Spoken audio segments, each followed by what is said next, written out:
Now here's a holiday stocking stuffer for you. It's a children's book addressing special needs. With me here on Comunidad Del Valle is Brenda Valencia, the author and brainchild of these different children's books. Welcome to the show. Thank you. Tell me about David. David is my younger brother.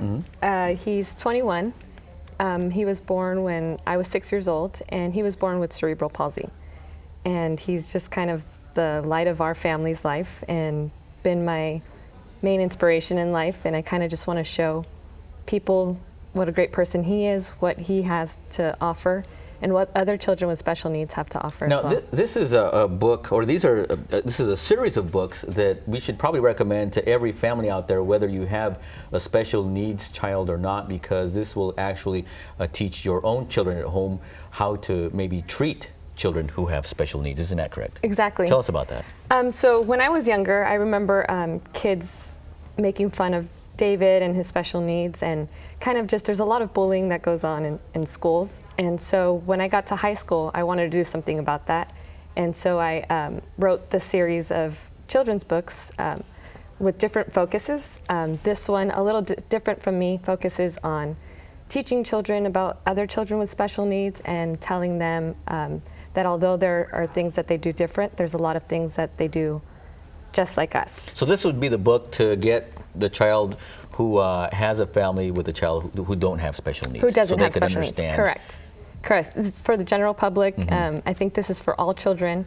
Something that I'd like to share with everyone would be to just learn acceptance, and that's kind of what I did through this book. Yeah. And the other book here is for family members who have a sibling with special needs. Correct. Give us that perspective. So I wrote that one because basically, when you have a sibling who has special needs, you know that your parents are taking on a lot already. And for me, it was a little bit difficult to tell my parents that maybe I needed a little bit of the attention that was going to my brother.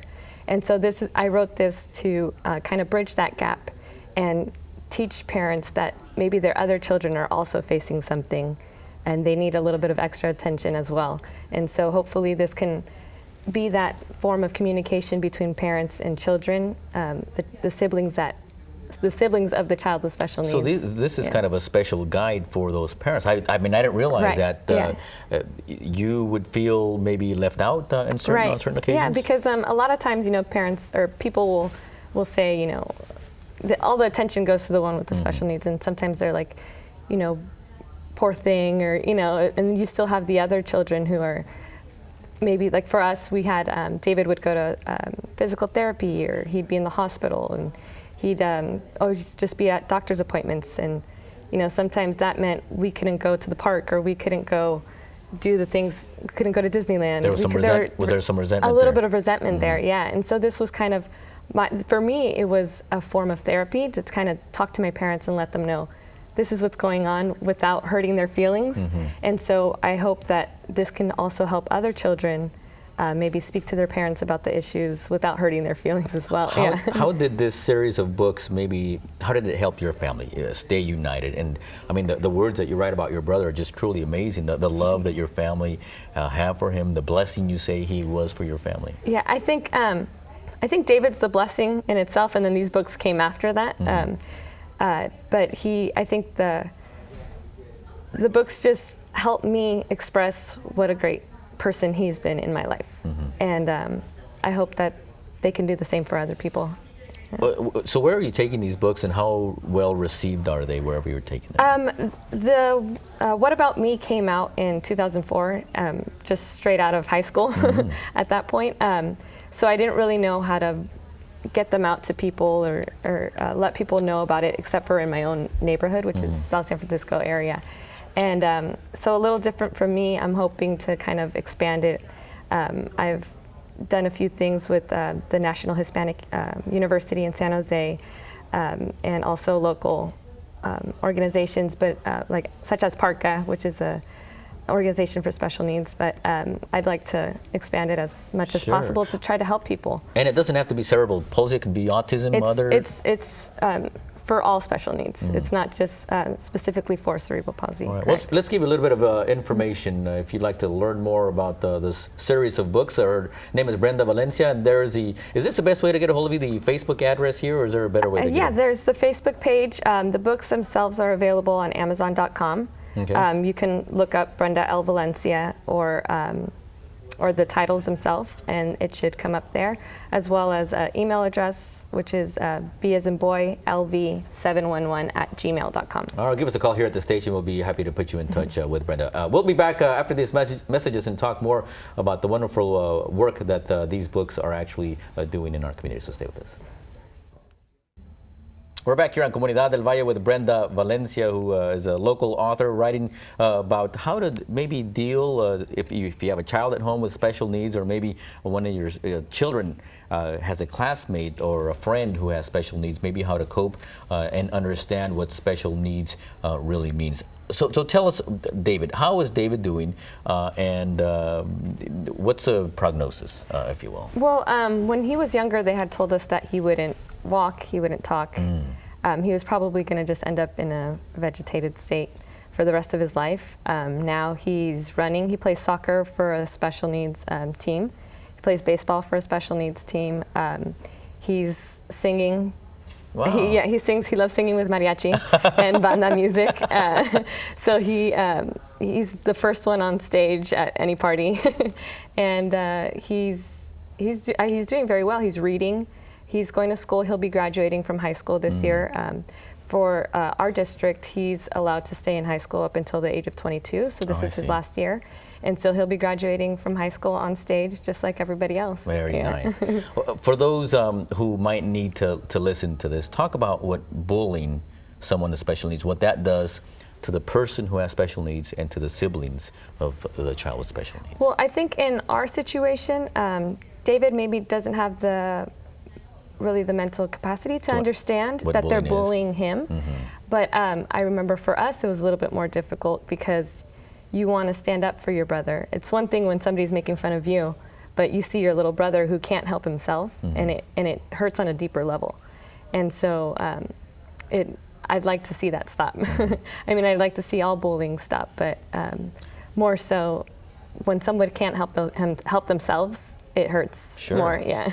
Do you think because your brother can't really express himself, do you think maybe a little different from me, you're speaking for him in that sense? That's exactly the case. I felt like I hope that I can be the voice for David and other children like himself, and just teach people what a great blessing they are.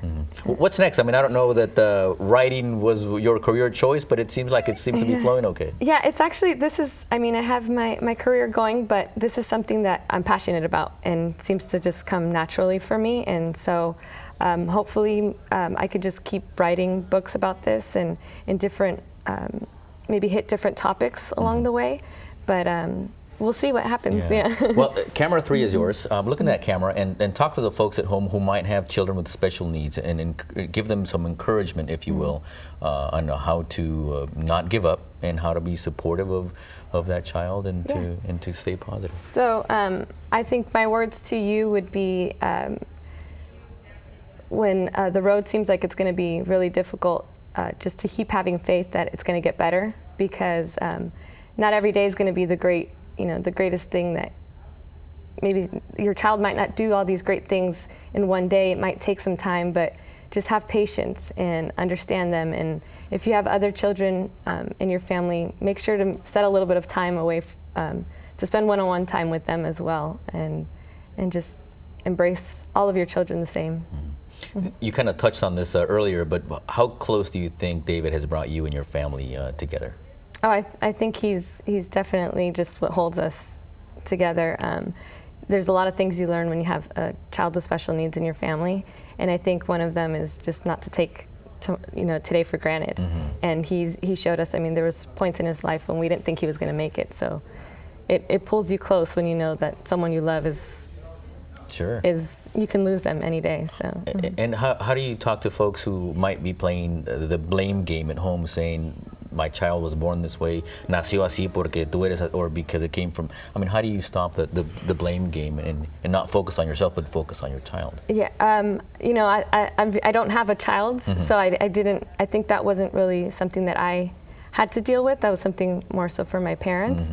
But I think once you have the child, you have to just deal with the situation at hand. It can't be about you anymore, or whose issue it is, or if it was something that you carried in your genes or carried in my genes. I think it has something to do with, now you have a child in front of you who you need to just give all this love and attention to, and just do the best for them. We call them God's special kids in our home, because they truly are.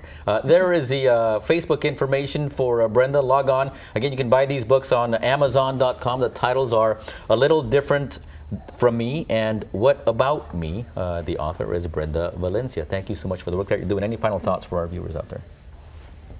Any final goodbyes or any consejos, anything you want to throw out there? Just, you know, hopefully you guys can go to Amazon.com, get the books. Not for me, but for your family, for your kids, and for your community, to just stop bullying and embrace one another's differences. Very good. All right. Thank you so much for coming. Thank you.